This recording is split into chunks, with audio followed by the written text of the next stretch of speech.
आप सबको अरविंद केजरीवाल जी की अगुवाई और नेतृत्व में आम आदमी पार्टी ने 10 वर्षों में जो सफर राष्ट्रीय पार्टी बनने का तय किया है, उसके लिए बहुत बहुत बधाई।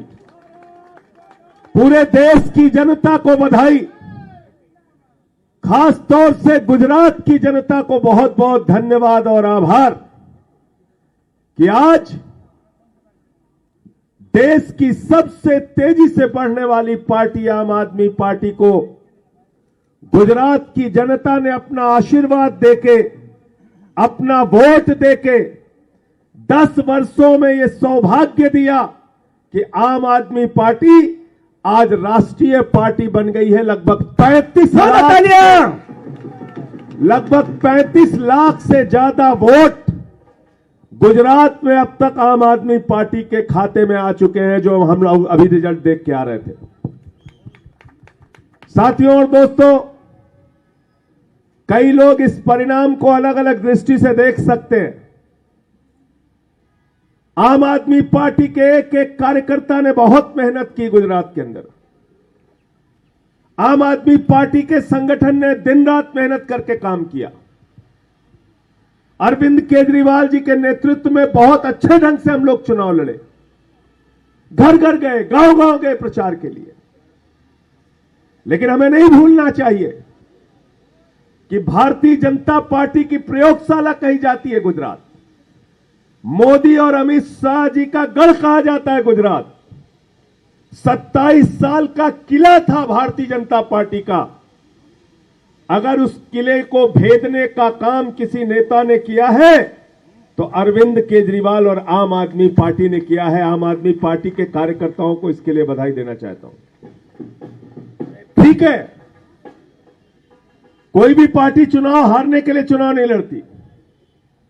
हमने मेहनत किया, परिश्रम किया, अपनी बात लोगों तक पहुंचाने की कोशिश की और परिणाम स्वरूप गुजरात की जनता का आशीर्वाद और वोट, आपकी झोली में इतना वोट मिला कि जो राष्ट्रीय दल बनने का गौरव आज आपको हासिल हो रहा है, वो गुजरात की जनता की बदौलत हासिल हो रहा है। इसके लिए उनका आभार करना है। पूरे देश के कार्यकर्ता आज उत्साहित हैं। पूरे देश की कार्यकर्ताओं के मन में खुशी है और इसका जश्न मनाइए। आप सोचिए कहां से हमने सफर शुरू किया था। जब हमने 10 साल पहले इस पार्टी का गठन किया तो लोग कहते थे दिल्ली में कितनी सीटें जीतेंगे, 5 जीतेंगे कि 2% आएगा कि 1% आएगा। एक बार, 2 बार नहीं, 3 बार दिल्ली की जनता ने आम आदमी पार्टी की सरकार बनाई और आम आदमी पार्टी का परचम लहराया। पंजाब में हम गए, पहली बार 20 सीट आई और दूसरे चुनाव में प्रचंड बहुमत से आम आदमी पार्टी की सरकार पंजाब में बनी।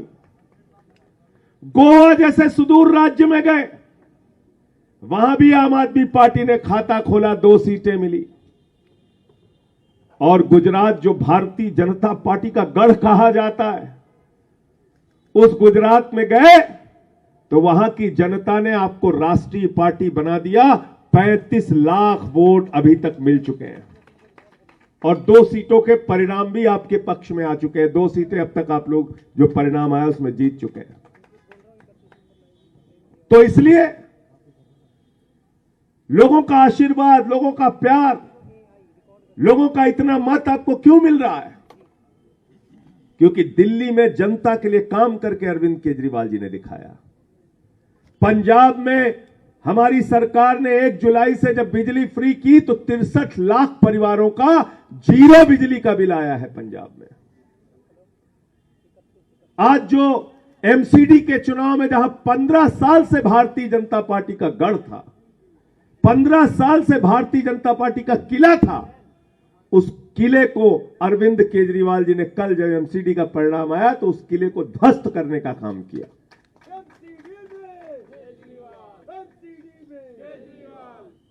अब दिल्ली की सरकार और एमसीडी में आम आदमी की पार्टी की सरकार, दोनों जगह हमारी सरकार होगी और अच्छे ढंग से दिल्ली के लोगों के लिए काम किया जाएगा, उनकी सेवा की जाएगी। कई पत्रकार मित्र कह रहे थे आप लोगों के दावे बहुत बड़े थे। तो कोई भी राजनीतिक दल चुनाव हारने के लिए चुनाव नहीं लड़ता, सभी पार्टियां चुनाव जीतने के लिए चुनाव लड़ती हैं। और जहां तक राजनीतिक दलों के दावे का प्रश्न है, गृह मंत्री अमित शाह जी ने सदन में मुझे 6 महीने पहले चुनौती दी थी कि एमसीडी के चुनाव में आना, 2-2 हाथ कर लेंगे। 2-2 हाथ हो गया और दिल्ली की जनता ने फैसला भी सुना दिया। तो दावा गलत हुआ ना गृह मंत्री जी का। गृह मंत्री जी ने 2020 में भी दिल्ली जीतने का दावा किया था, गलत हुआ। बंगाल में चुनाव जीतने का दावा किया था, गलत हुआ। महाराष्ट्र में चुनाव जीतने का दावा किया था, गलत हुआ। बिहार में चुनाव जीतने का दावा किया था, गलत हुआ। 2018 से लेकर अभी तक मैं देख रहा था, भारत के गृह मंत्री अमित शाह जी ने 11 चुनावों में जो जो दावे किए, सारे के सारे दावे गलत हुए।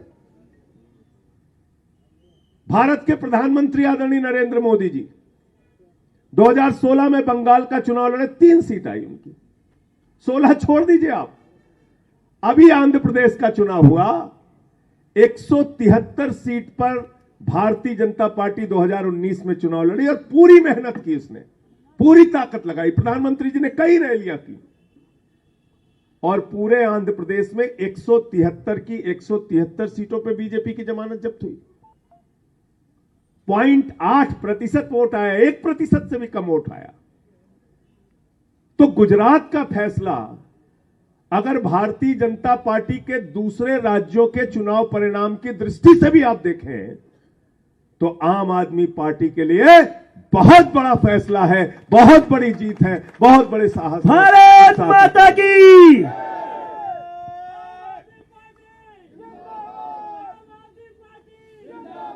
राष्ट्रीय पार्टी बनने के क्या फायदे होंगे, ये अभी आपको गोपाल राय जी और पंकज गुप्ता जी समझाएंगे। लेकिन कम से कम आम आदमी पार्टी का एक एक कार्यकर्ता जो टोपी पहन के कार्यालयों में जाता था और हमें उपेक्षा की भाव से देखा जाता था, अरे यूटी की पार्टी हो आप लोग दिल्ली वाले। आज देश की जनता ने कहा हम सिर्फ यूटी तक सीमित नहीं है, पंजाब तक सीमित नहीं है, हम पूरे देश की राष्ट्रीय पार्टी बन गए हैं। भारत माता की। आम आदमी पार्टी। मैं दिल्ली के मुख्यमंत्री अरविंद केजरीवाल जी की ओर से देश की जनता को हृदय से बधाई देना चाहता हूं, देशवासियों को बधाई देना चाहता हूं, शुभकामनाएं देना चाहता हूं कि आपके प्यार और आशीर्वाद से आम आदमी पार्टी अब राष्ट्रीय पार्टी बन गई है। अब इसको पूरे देश में विस्तार करना है और आम आदमी पार्टी का परचम धीरे धीरे करके हर राज्य में फहराना है। जनता की सेवा का संकल्प लेकर हम लोग ऐसे ही आगे बढ़ते रहेंगे। फिर से आम आदमी पार्टी के एक एक कार्यकर्ता को हृदय से बधाई, हृदय से शुभकामनाएं। गुजरात की जनता को हृदय से बधाई और शुभकामनाएं। और जो जनादेश गुजरात की जनता ने दिया है उसका सिर झुका के हम लोग सम्मान करेंगे। और एक दृष्टि से अगर आप देखें तो गुजरात में बीजेपी जीत गई, हिमाचल में कांग्रेस जीत गई, आम आदमी पार्टी एमसीडी जीत गई, आम आदमी पार्टी राष्ट्रीय पार्टी बन गई और आज उत्तर प्रदेश में भारतीय जनता पार्टी वहां भी चुनाव हार गई, वहां समाजवादी पार्टी जीत गई। तो जनता ने एक संकेत भी दिया है। उपचुनाव के भी जो फैसले आए हैं, उड़ीसा हो या उत्तर प्रदेश हो या हिमाचल प्रदेश हो या एमसीडी का चुनाव हो, ये एक बड़ा संकेत है भारतीय जनता पार्टी के लिए। ठीक है, गुजरात आप अपने गढ़ में अच्छी जीत हासिल करके लाए हैं, लेकिन ये जो बाकी परिणाम है, ये मत मानो कि भाजपा की वैसी ही हवा चल रही है। देश में हवा बदल रही है, ये संकेत भी कहीं ना कहीं साफ तौर पे सामने देखने को मिल रहा है। बहुत बहुत धन्यवाद।